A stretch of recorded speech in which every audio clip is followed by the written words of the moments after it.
Allahumma salli wa sallim ala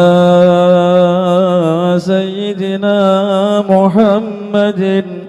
Orang yang pro Megawati itu begitu mendewakan Soekarno, seakan-akan Indonesia itu dimulai dari Bung Karno, sampai ada paham Soekarnoisme bahwa Indonesia itu seakan-akan dimulai dari Soekarno. Memang deklarator kemerdekaan Indonesia itu Soekarno, tapi umat Islam atau partai-partai Islam itu tidak kecil hati, karena embrio yang bernama Indonesia itu dari tahun 1908, sebelum ada partai nasionalis yang berani melawan kolonialisme Belanda, adalah partai-partai Islam. Sehingga kebangkitan Indonesia dimulai 1908, karena saat itu yang pertama mencetus ide melawan Belanda adalah kiai-kiai Islam, yaitu saat itu bikin serikat dagang Islam, terus lama-lama menjadi serikat Islam, terus lama-lama menjadi partai Islam. Dimulai dari angkatannya Hos Cokroaminoto, jenis Haji Umar Said sinten Cokroaminoto, itu disingkat jenis Hos Cokroaminoto.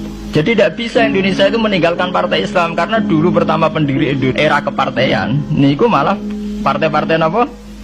Islam yang lahir di Solo, di Jogja. Bahkan sebelum ada negara yang bernama Indonesia, itu ada negara yang bernama Demak Bintoro, ada Demak Ngayogyakarta apa? Karto. Itu semua negeri apa? Islam. Ya, paham? Sehingga secara kesejarahan kita tidak kalah sama tuanya Soekarnoisme atau partai PNI. Dan sampai kan kita ini kan kayak dinabubukkan seakan-akan Indonesia itu dimulai dari Soekarno. Sehingga nak wani Pak Karno itu koyo-koyo itu kita anti Indonesia. Ya kita tidak mungkin nggak menghormati Soekarno, beliau sebagai pahlawan besar kita hormati. Ya, tapi ya kebesaran Pak Karno demi bangsa Indonesia jangan kemudian direduksi, disederhanakan hanya melewati partai. Ya itu kan namanya pengkerditan. Tentu Pak Karno bikin negara ini ya untuk semua bangsa, bukan untuk PDIP saja, bukan untuk partai-partai marhainisme saja, juga bukan untuk partai-partai yang berpaham Soekarnoisme saja. Ya sama, tapi kita juga adil, sebagai kiai juga adil. Hos Cokroaminoto bikin partai Islam adalah untuk mengusir Belanda dari bumi Indonesia, yang nantinya juga untuk kepentingan semua bangsa Indonesia, tidak hanya yang Islam saja.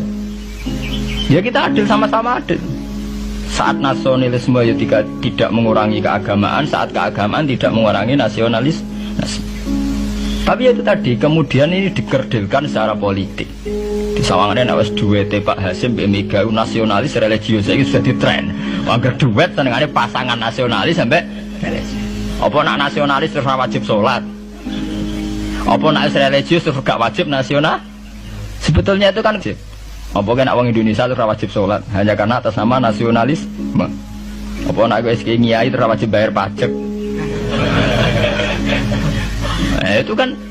Itu kan pengkerdilan, proses pembohongan ya. Pembohongan secara publik. Kau dibodokno, sedurunge bodoh, itu kan itu kan repot. Namanya sedurunge bodoh dibodokno kenapa? Nurut. Makanya kalau seneng ya, kayak kemarin hari kebangkitan nasional itu seneng kalau diungkap terus di TV bahwa kebangkitan Indonesia dimulai dari 1908. Pentingnya bahwa orang-orang yang sok Soekarnoisme biar tidak mereduksi Pak Karno hanya milik mereka sendiri, karena bangsa ini berdiri semenjak 1908. Dimulai dari gerakan Budi Utomo sampai Hos Cokroaminoto sampai macam-macam ya, serikat-serikat Islam. Tapi ini terungkap sausé tukaran. Jadi sebetulnya Presiden Gus Dur jadi presiden biasa karena Basim Asari berjuang sebelum tahun 45. Megawati biasa. Ya karena beliau berjuang lewat bapaknya, ya sama semuanya sah. Pak SBY juga sah karena keluarga militer. Apa meneh dekne mantune Sarwaedi sing ra roh sapa? Perjuangannya mertuane. Gak iso adol bapak ya adol mertuane. Pokoke sing dikena didol pokoke. Tapi artinya sama, kita secara sejarah itu sama. Kita sebagai santri juga tidak kalah sejarah. Karena berdirinya nasional sudah lewat para kiai. Itu takono sejarawan manapun, kayak profesor siapa di UI, siapa saja profesor-profesor sejarah bilang bahwa awal kebangkitan Indonesia itu dari partai-partai Islam. Bahkan versi orang nasionalis sekalipun tuh bilang, karena Islam adalah satu agama yang paling sensitif terhadap penjajahan.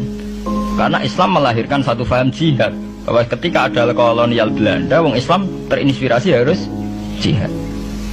Sehingga lahir partai-partai Islam. Dulu yang dilawan itu perdagangan. Ini kalau cerita sejarah, santri-santri sadar. Jadi santri salaf dengan model sekarang sing ora roh duit, ora roh dagang itu sebetulnya mengkhianati pendiri santri. Lha boten niku lho fair, sing gak seneng dagang, gak seneng mergawe itu mengkhianati pendiri pesantren. Sampai lihat sejarah, tahun 1908 itu namanya tidak SI, tidak Serikat Islam, tapi Serikat Dagang Islam. Karena para kiai adalah melawan dominasi Cina di Surakarta dan dominasi Belanda menguasai sentra-sentra perdagangan. Sehingga yang dilawan pertama adalah piye supaya kolonial gak menguasai aset-aset ekonomi. Sama takokno sejarah, cek versi kiai, cek versi buku, asal gak versi klenek. Itu pertama yang dilawan para ulama adalah penguasaan aset ekonomi oleh Cina dan Belanda, sehingga mereka bikin serikat dagang. Allahumma salli wa sallim wa barik alaihi